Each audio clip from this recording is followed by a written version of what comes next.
Mabwa Dishman movie via Ahama Kwaba Edaba Cstv News at 24 SO.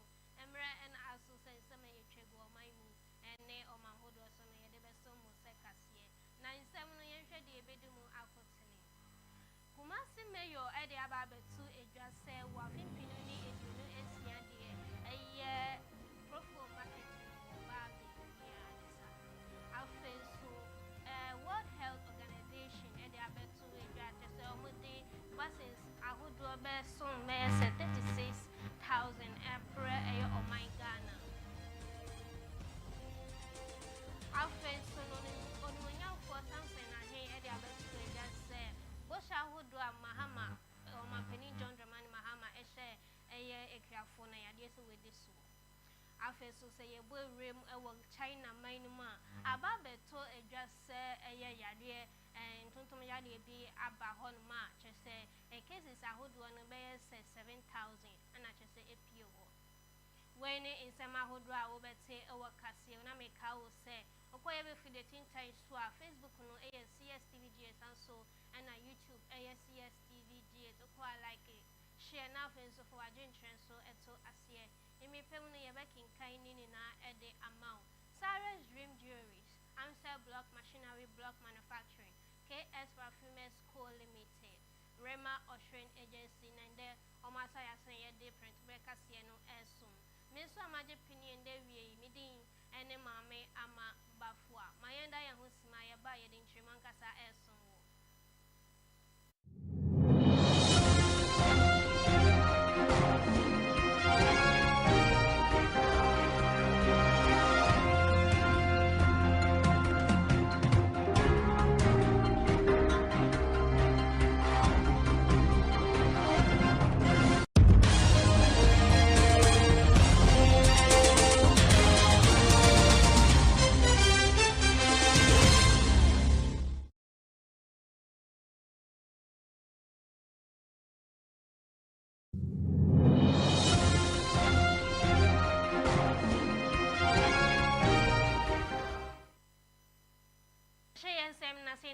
Aquaco Tremo, a one grand Pupuni Mountain, a quaco Pierre, a cropon, your friend, who say, Poncataman, so now Babette to just say one actress, a woman you soon know. What there are two a just say, share my pa, a buying, and I send penny for a year, say, or bet or the begu, a quail, send a bear, what that day, Edma Warrior, and say it to me, a quail a numu, or say, a buying, and I send penny for at Tony, a J. Montano, what they were doing now, at to watch, so was so one called a Juma. How can CM na yefa? Aye so players ankasa no. Se CM make se mini su ofia. Ye de dware ye de num ye de ye bibia pure ta na ye use so. Cause bibia ye wo no. Ye ni bibia se ye di car betwi nsuo. Ade asolve ye problem. Enti no America cry se na ye nua ne kan ye no. Ne ye fam no no. Enti no ne ye hia sisia ne se aban no betimi ama kwan ama yanya nsuo ama timamofo ene yankasa. Ni tietie mu no ye hia mu afra ban no ho ni mu yi a eno echi no afen so nanu ada ebenada na chese wasi ye mo fra chese omo wo suapon mu omo chro mo wasi nanu ana chese Ghana Education Service penifo ade abatu eja se mo fra no mo hwe ye pa se mo ko suapon anase mo ko chro social ma mo fa apo anase niema ensen fata be ko na wakwa akọchiro bewie chere na wedi nkunim ose mo fa mwadwen entro se ne be ya ne bewie chere no mo so metimi enya insofhwe no emupa nyame ya doma ochina ye behye oye West African Senior School Certificate in social nurse into tuya oide ezugu akwem ma in social no okodo ni nyina yezegu akwem school for obotro in social no hondodo ore obor empim ohanan ebetu onfo there 1 year won ho na 1 year mo obotu mo nsuaze na won tro in social no wan kasa won tro mama one year basa more on quada or kajim bobi if baby were in Sophia Dim or an aso was my before my kind of poor and material bibia material wa prepare was a examination hall was a corona wa call wa kaya basa so why damna ne yesu homa yes one from Braquando. My uncle Piemo Ewa John Dramani Mahama Nakachi no de Efutu Ede Aqua Ama Aswaya wo share Yesica Sem so Ewo Ebibre my muse one share na pomodin mapano one share now for winning and Conway Sanse and no and Ebebua Ama pomodin mapanso etimi Aquaso on the Sanse way to Jawa Brampin for the African Sovereignty Health Summit as she shares so Ewan Crime Pupuni Manting. Gap, it is a crisis of imagination, a vacuum of solidarity, and a deep failure of shared responsibility. Above all, it is a question of the sovereignty, the right of African nations to determine their health priorities, marshal their capacities, and lead with their own vision. And so out of adversity comes opportunity. Africa must no longer be the patient. It must be the driver. It must be the author. It must be the architect and the advocate of its own health destiny. Let us remember that Africa is not new to global health leadership. When HIV and AIDS ravaged our continent, African leaders like President Olusegun Obasanjo and the late Kofi Annan of blessed memory helped catalyze global responses that birthed the Global Fund and Gavi. When Ebola struck West Africa, President Ellen Johnson Sirleaf and her colleagues became a moral compass for the conscience of the continent. During COVID-19, President Cyril Ramaphosa rallied the African Union into collective action on vaccine access.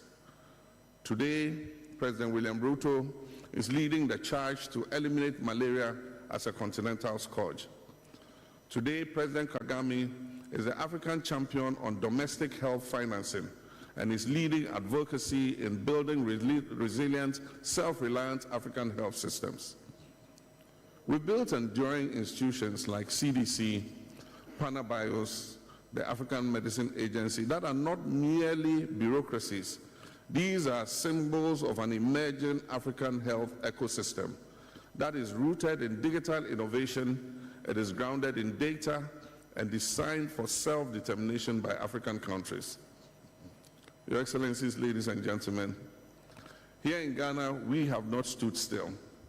We have uncapped our National Health Insurance Scheme financing, opening a fiscal space of about 3.5 billion cedis more for broader and deeper health coverage.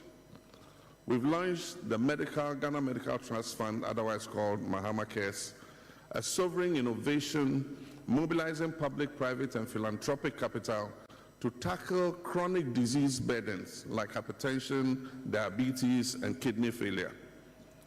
Our launch of our primary health care program in the coming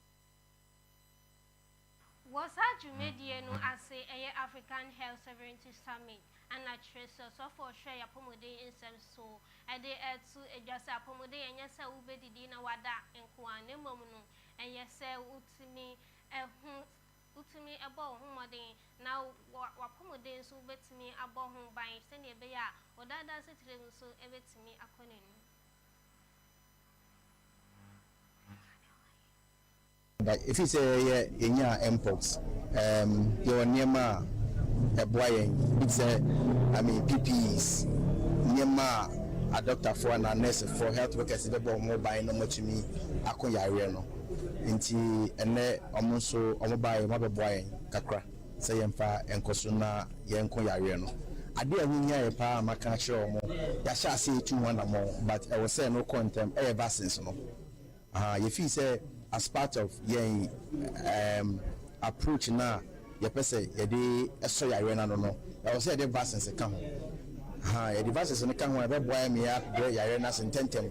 And there are a lot of outbreaks at a bar, the vaccines come where boy me bray arena symptom and to me and spread it be meningitis by cholera by na we so ya apply mobile my brief here be a drone but we're also looking at other sources nti ene na hia nsisi but do mo dia ba ye do mas e be koso ne dia to adwuma na ye no so so hu dodo a mentra how say wo ko drugstore akwakoto adru ko ayaresabia mi enhwe ebi ti say ebi a uti ya wo ya onya fever onwa ye hye ebi a bibia gu ho osi wo we dia be ko dari enya ne sa ko ayaresabia wo na ye bi a ye ko be fa so amro ya we bia sa wo trefi ema ebru ana ebu kan fa so a ana yentumi nso ano but say uhu ya re ne ntem no tumi ko ayaresabia ntem a mpem bibre no ya na etumi boa ene so ano. Richard Ofori Ajiman Kumasi Mayor no there two address Krofom Edibiano Wafin Pinuni Edionu Esia de Obepa ho entoma.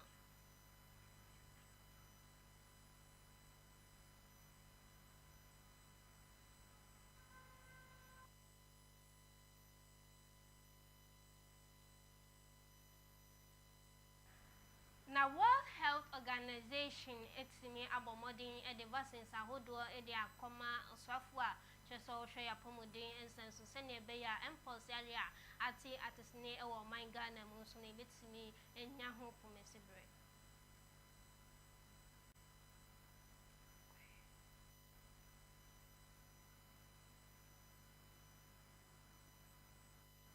Don kuma wa mrashe bejafie na inde wodi atu eja se eye cocoa price anase cocoa ebu afoforo na yede aba na chese wase enso eni kra boshe na omampani ni na aban omampani eka ye se obema ekiafo prices no etimi ebu no etimi akonenim no ase na nka wo hwe enim se obema ekiafo no 3000 Ghana cedis na emom no eye sikafia bi na yede ma wo kra ombe makuafo bag ba ku bia no omo betua cedi empem ensia anye ye kra the least they will pay every to force and kra de okọ nanim kakra oka 6000 edru maybe kra no wasa akọ nanim se ye betua 7000 Ghana cedis and a day amakuafo akuafo nya wo mo gidie wo mo nya wo mo hu ahotoso na wo mo ekoto aba ne boom edema wom enra yenkotia yeti asem a yewura atofo sen kaaye na ansa na no na yenia ye president his excellency na okọ thank you to no na waka kire akuafo se koko no ye bebie ni in August yenti enwo bie koko no August kura de medwen hu aminim nti president ka se nyame ya adom ne bie koko season no a akuafo omwani beje emroso nti se akuafo obusa ne se sa very very very happy na no woka no na ebo ya enu a yede tu dwai enu na ni daso ana yewura chief executive one de ya na medi ne ho ya kakra ifi se ono kokko adwuma na onimu ka kire akuafo se nyame ya adom ne ebie kokko ni in Augusta wantum kura na obetum amanya na tra ba bia Cote d'Ivoire for ebo no ejina no enura yenkotia yasi ya peja kokko mu ebo no every 3100 Ghana cedis per ton at the cost 3228.75 na just ya the 128 Ghana cedis and now say 4.2% per and ya dia toso enura ne da me were ho pa if you say akuafo abamu abu yenkoti biemu a omo bema akuafo free insecticide omo bema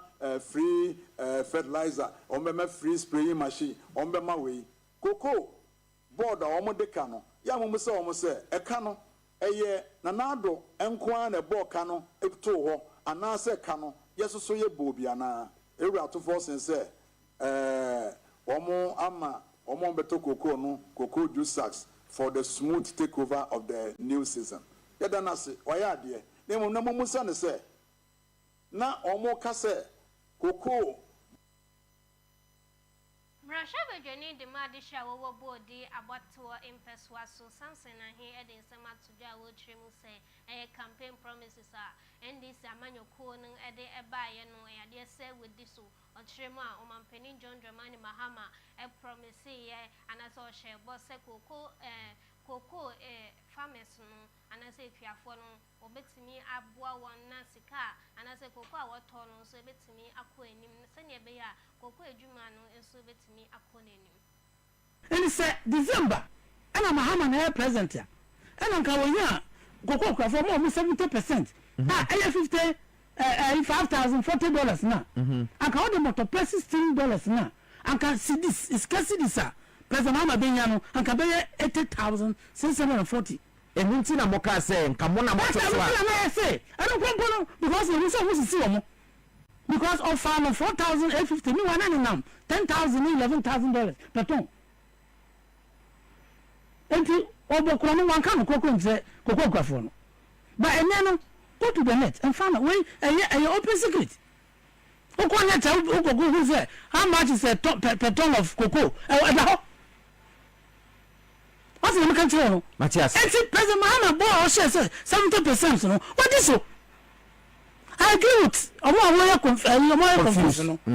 Because I can say almost state and 6,000. Because we said it in the context. 6,000 because that time, exchange rate, open $1, we are 16 cities. And it's all $1 for which about, you're about 16 cities. And then the same $1 for which about, you're about 10 cities, 25 pesos. Still, the Tinicra at to Ama, Cocographone. And then, offer the figure we are. Last and can would divide Emma Cocographone and can make Coco bag 1,986. What shall I say here? Now 16 cities. Now I swat about 10 25 cities now. Senya Banya, who do Coco for one? I was going to go to less than 2,000.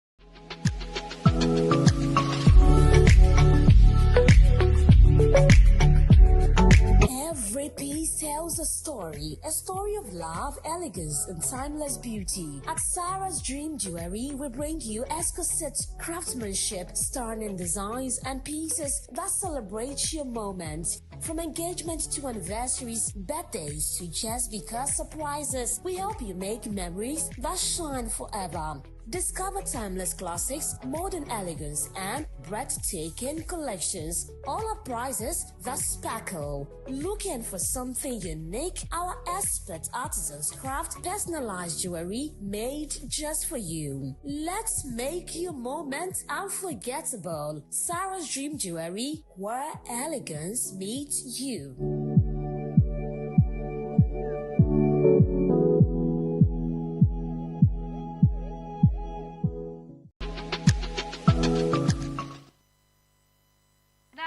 So a great demo and some no swafwa share a food so now for Eric Opoko in summer to do what you will say. On what day a 40,000 fertilizers and they aqua mantema who do baby. No anatre so what will say Okobota regional. On what day a 20,000 bags of fertilizer and I say they are common. I feel so Otimantem so 10,000 and I had their amomo. I feel so no oko ayawa so west were gone and I feel so I'm plain not any south so ya mom will be and so ewo Nyedo so manone and semna about beto just okopiemu ewo China mine ma yadie in tonton yadie atiatisne ewo o mine ma Pempe I say dear Oma record the cases bears 7,000. I will say Oko Air China and a badoka any emu input watch say I shall say July Bosume na acquire say I read the cry and COVID-19 cry say.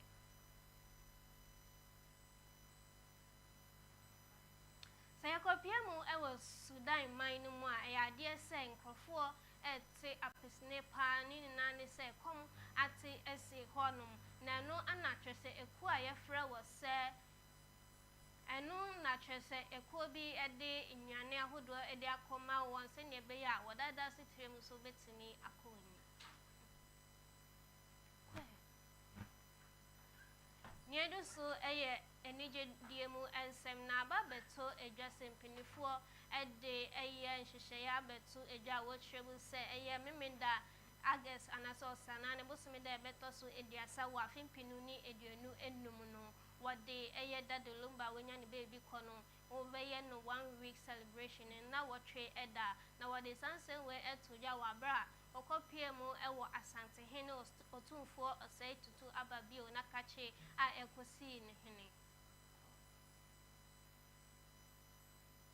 Ghanaian blogger Kobiche so ede insema toja wo trebu sankai wo se aban etimi eye mizombi na wotimi ede kai dade lumba wenya ne baby ko se ne be ya entriman so betimi ehu adwuma papa pai waye I saw, or the bigger picture was the fact that I think we need to use late that Lumba, Adina Yamanono, to project and protect our indigenous Ghanaian high life. Because Osha Daddy Lumba and the records of Nana, and some of the interviews, you know, yeah, I think say Charterhouse, Ebo, ne video bakwa now, omo eman some citation, and the speech, you know, Kaum said, we need to protect and push high life music. Sabi, and yet R&B be no yeah, yede efe na and I say yede kai ni legacy no. It is our local indigenous Ghanaian high life music.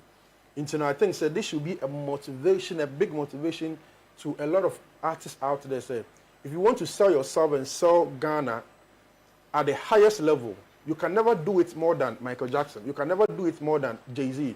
The best you can do to project yourself and the image of Ghana is making sure you market your indigenous high life music. And I think that's what I saw. Again, I think say near Santa on it. Let's also use this as a symbol and a stepping stone to do the same thing for our legends, especially those who are even alive. The Creative Arts Council shouldn't sleep. They should use this as a monumental step in making sure that those who are even alive now will do a bigger concert for them at the Independence Square. And that should be the bigger picture. You know, even though we've come out to celebrate them, let's look at how best almost celebrate your Head of Events and Communication at the Charterhouse Ghana, Robert, on in some Atuja, which we say Gambo was over there, and Shayama Egu Aquem Senebeya, Obetimi Ama, a musician, one or what so, and you know, Senebeya, and was Sika, and I say, Sikabia was a with me and Yano, what to me, and Sana with me at one and Anno, our in Seattle.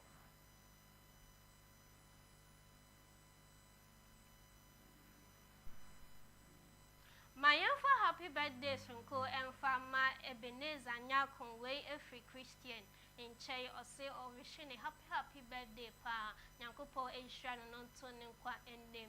A real Busia for Hassan Yedicasiana, Yabuanuina, Yadi ABC, our hat, Cellar Sweet Tom Brown, treat by Manel, answer Black Machinery and Black Manufacturing. And I saw ya say in their area, Yadi acid a PSA Emma Team Nina, some boy chi a dome. Nyame je pinya me de so me din ene mame ama bafua makram